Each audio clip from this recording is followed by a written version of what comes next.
Okay. I need to get out of Florence, though. Or Firenze, as they call it.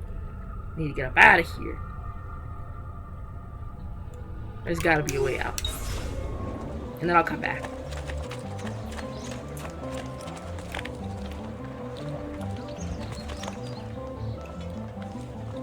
Up, Ezio, you must fly as your namesake does.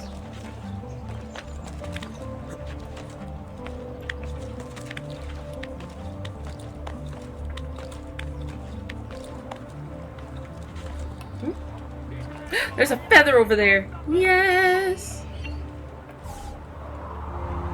He's got to use his head to synchronize.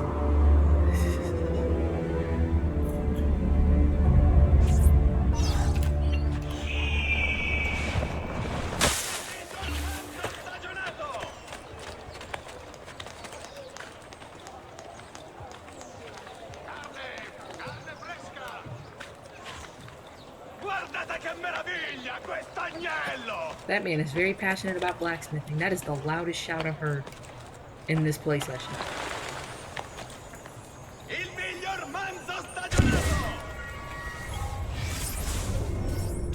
Yes. No.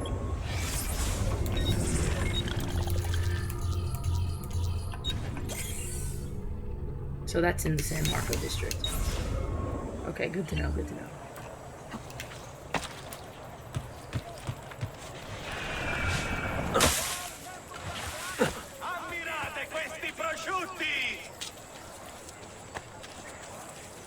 I just want to know what they're saying. TBH.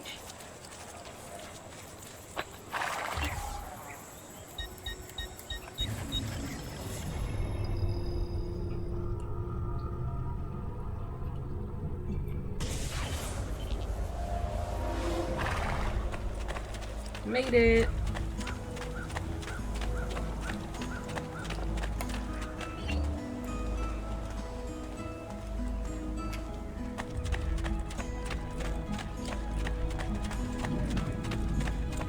Don't be shy. I only aim to heal. I'm sure I have just what you need. I'm sure I have enough money to get armor and fix up most of this town. So it'll be fine.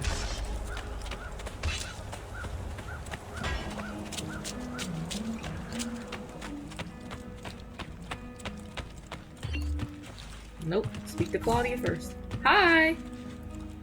Salute, Claudia. You here to look at the book?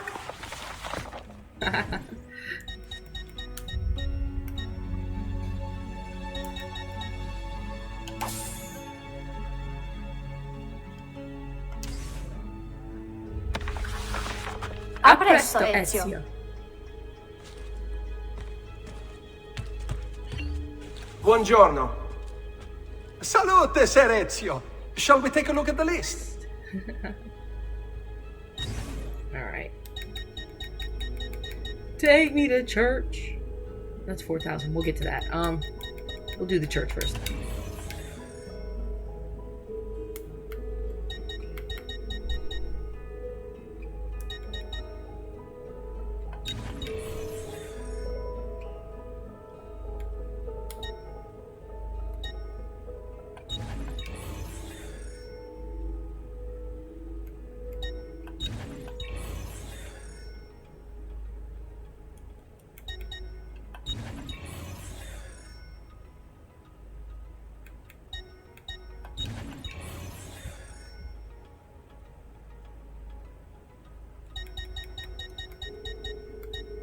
So it's 5,000, 12,000, 8,000, 9,000.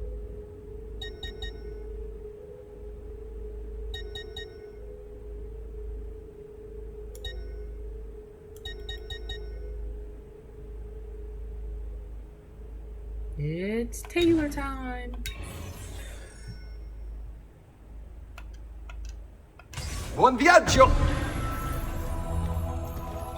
Actually, let me take a look at the book. Salute, Claudia. You here to look at the book? Alright, so it went from 13 to 31. Good, good, good. The total is 47,000. it can keep about 19,000, but just one less. The armor of Altair. We'll get to it. We've got 2 of the seals, but we're not putting it in yet. The models. The models of what? What are they modeling? What are they modeling? I don't understand. Models?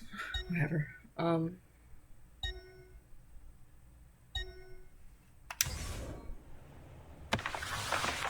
A presto, Ezio. What models? I have a statue, but what models are they talking about?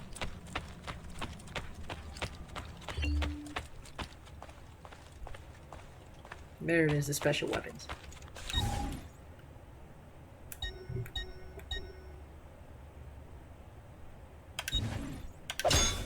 Okay, first and foremost.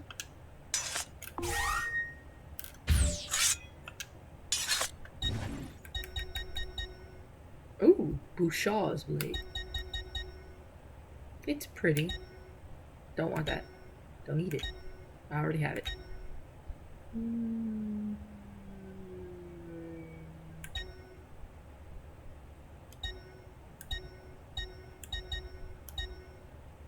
Deflect is better, speed is better, but the damage is booty.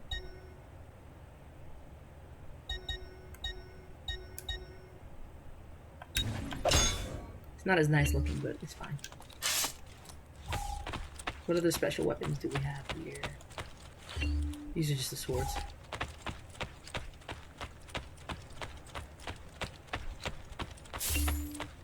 No, that was a fast deposit.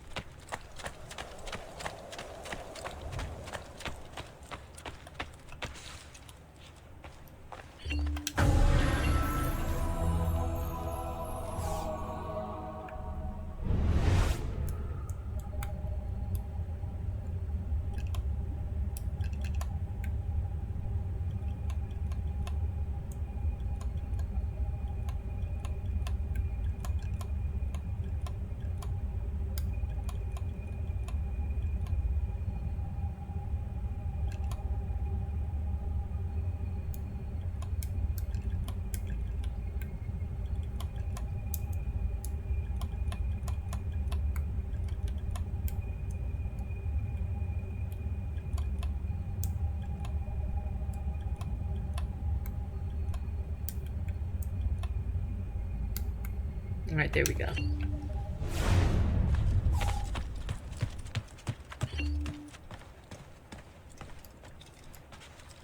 Salute, Claudia. You here to look at the book? Let's get some armor while we're at it. Jeez. Or some pouches. I'll take another pouch. A presto, Ezio.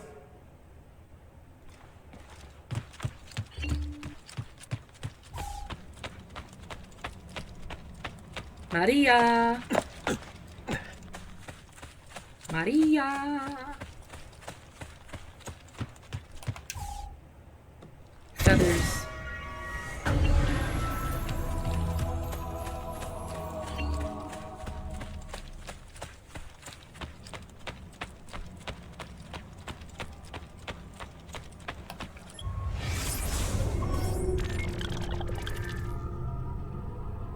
We'll do that once we've gotten some more things.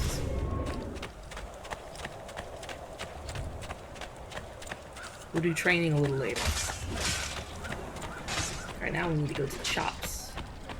And not the tailor. Wait, no, we do have to go to the tailor. Hold on. Tailor first. Pouches. Okay. Thank you.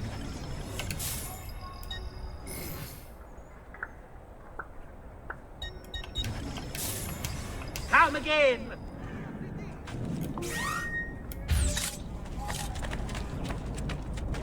I distilled an elixir.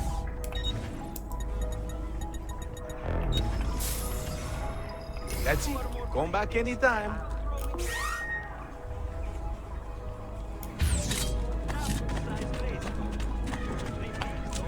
I may be expensive, but my goods are worth the extra quadrille.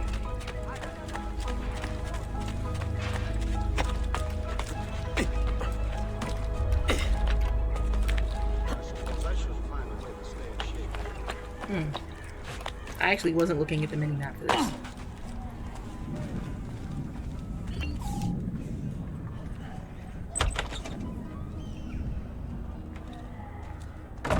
Someone vomiting in the background? What's going on?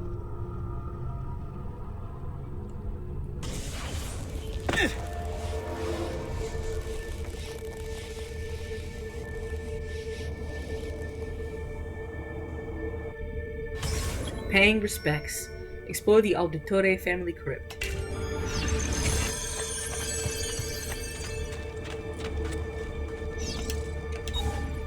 Venice, 1296. I was raised in a small house by the Venetian lagoon, within the sight of the rough foam-capped waves of the sea. When I was barely old enough to walk, I became a sailor, navigating the Atlantic first as an apprentice, then while carrying cargo for my father's patron, Messer Marco Polo. It was a good life.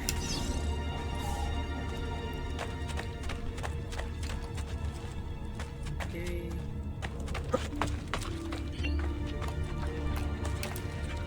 Oops. The game's sitting here like, you're a scrub. I'm not a scrub. I can prove it to you. Alright. I'm gonna have to do a little better than this.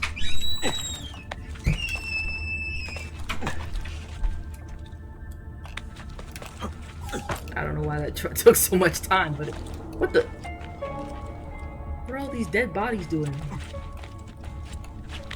People clearly don't visit this place, so how did they die? Ashore. One day while ashore in the harbor looking for work, I fell in love. She was barely 20, but when I looked into her eyes, the whole world was reflected back, clear and brighter than the sun. After that, I went to sea, but my heart relayed on land with a girl who would become my wife and her young son.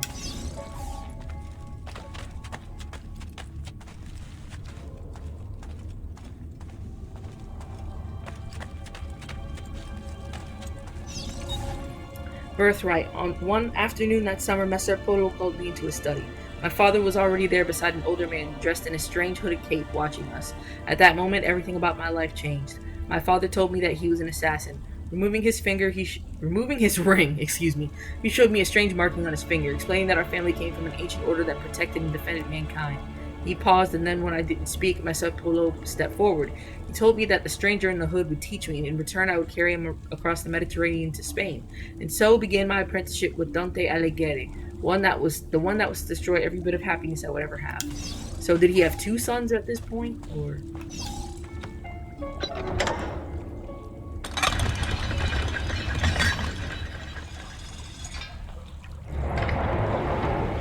Alright, I'm being timed, I know.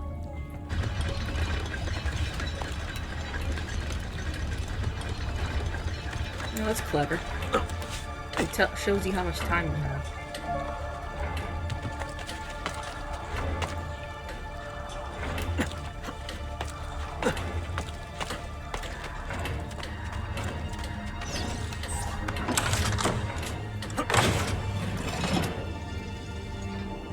Alright, so that'll hold it open now. Okay.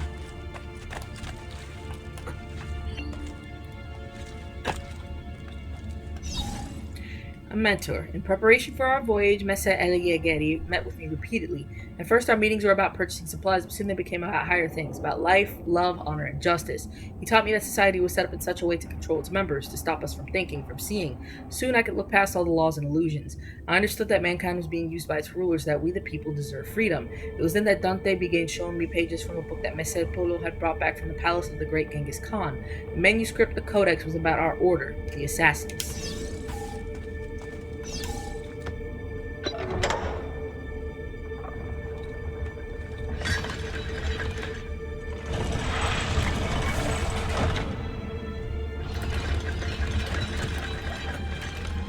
Bruh.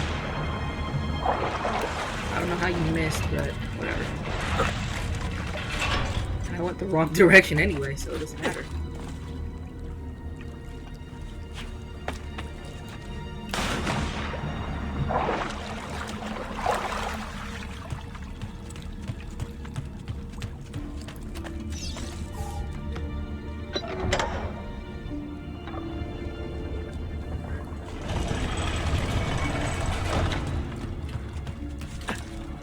Go, go, go, go!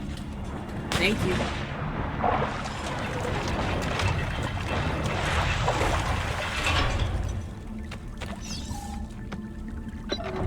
Wait, did I miss something? Feel like I did.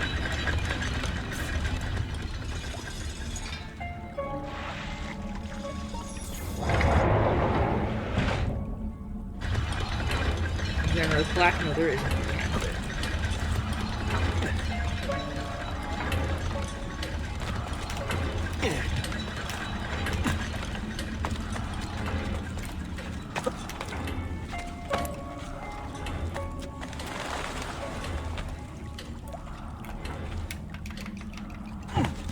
How did I not catch that? Okay. Oh, I didn't flip the switch over here. Whoopsies.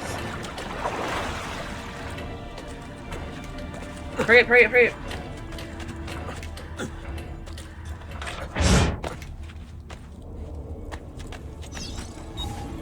An unexpected farewell. Our planned voyage never took place. While returning to Ravenna to pick up the remainder of his belongings, Dante died. Dismayed at the loss of my mentor, I went to inform my father, Messer Polo, of the sad news. Before I could even speak, I was ushered into the study, and my father, his face white, locked the door behind me. Shocked, I listened in silence as he spoke. Dante intended to take the Codex to Spain where it would be safe, but he was being watched. The enemy of the assassins, the Knights Templars, still exist. I recalled the stories he had told me about the Templars, and it all became clear. Dante had been murdered. The Templars knew about the Codex, and they knew about us. Shaking, my father told me to take the Codex and leave for Spain at once with my wife and child. As Messer Polo ushered me out the door, he handed me a small piece of paper with a number on it. With this number, I could draw on his credit. More ducats than I had ever seen in my life at any bank in Italy. There should be a switch here, right? If I'm not mistaken. The game. Is it not meant to be? Hello? Why is it here? Okay.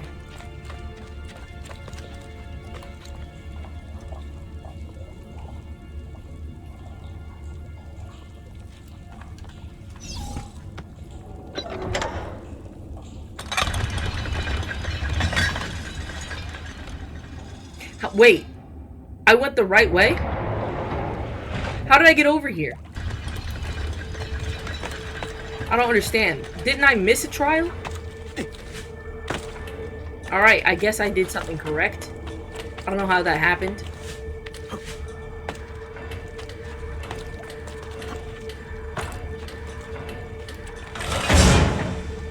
Alrighty then. I did something correct. I don't know what it was, but I did.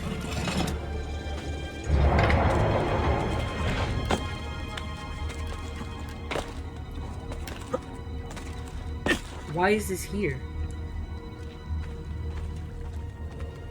Okay. At sea, we set sail that night, the ship filled with cargo to sell in the markets of Barcelona. At first all was well, then to avoid a coming storm, we landed anchor in Otranto harbor. Cloaked in darkness, the pirates came. I didn't see them until they were already boarding the ship. I hid with my family in the hold. Pulling out the codex, I ran the war letter cover through my hands, then broke the spine. The pages slid silently to the floor. I scattered them into the chests, boxes, and containers I was carrying to the market. The men who found us were drunk. I could smell it on their breath. When they asked for the codex, I know who'd sent them. Holding back my rage, I said I'd thrown it overboard. They started to laugh. Two held me down, still grinning, while the rest cut off my wife's clothes. She begged for mercy until her voice gave out. Once they were done, they threw into the sea. They took my cargo and sunk the ship and left me adrift, clinging to a piece of railing. I made it to the beach with my son. My wife's body washed up on the shore the next morning with the tide. Jesus. Wait. But he had two sons, so where was the other one? He had Mario and Giovanni. And they're both brothers by blood, so... The math ain't mathin'. Whatever. They're just not going to explain that in the plot hole.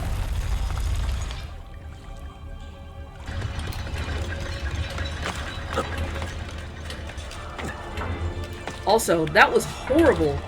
Like, wait, wasn't he taught as an assassin, though? Okay. Why didn't he fight those, pirates off? Hurry up, hurry up, hurry up! Like, I don't understand. Like, if he was training to be an assassin, why didn't he just kill them? Like, that is such a terrible fate for her. Like, is it like destined that the women in the Auditore family just suffer? I never saw the sea again. Oh wait, a new name. I never saw the sea again. Making my way to Florence, I rented a small room and then visited the bank. I had memorized Polo's account number. The vast sum I now had at my disposal, I went to Venice in disguise to find my father. I returned to Florence the next day. Both Polo and my father were already dead. From that moment forward, I collected treatises on architecture, studied the classics, and took vocal lessons. I adopted the name Auditore, impersonating a noble at the Florentine court. Accepted as one of their own, I took on the trappings of nobility and constructed this villa for me and my son. Then I did them. I raised my son to fight, to find the Codex, and to kill Templars. Together we would regain the honor of my wife and avenge the death of my father. Two debts that could never be repaid. So the Auditore who reads this, remember that you are not a nobleman. You're not one of the deceivers, you are one of the people. Avenge us! So, like, it just keeps happening in his family line.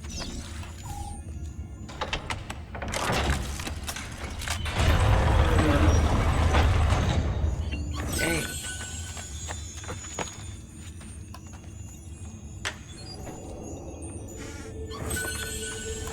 They used to play bowling down here? They used to bowl down here?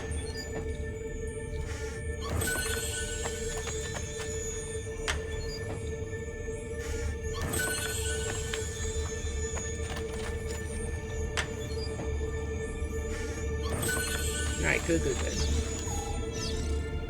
Memory synced, family crypt explored. Ha!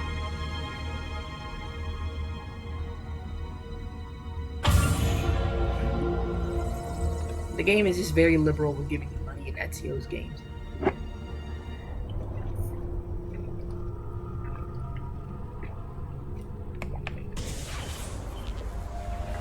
Ezio and Abilene, they always just make bank every time they do anything. He was in sewer water, wasn't he?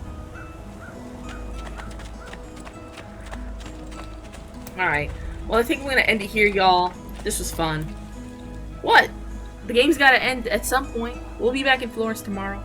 I'll see y'all later. I hope you have a great day.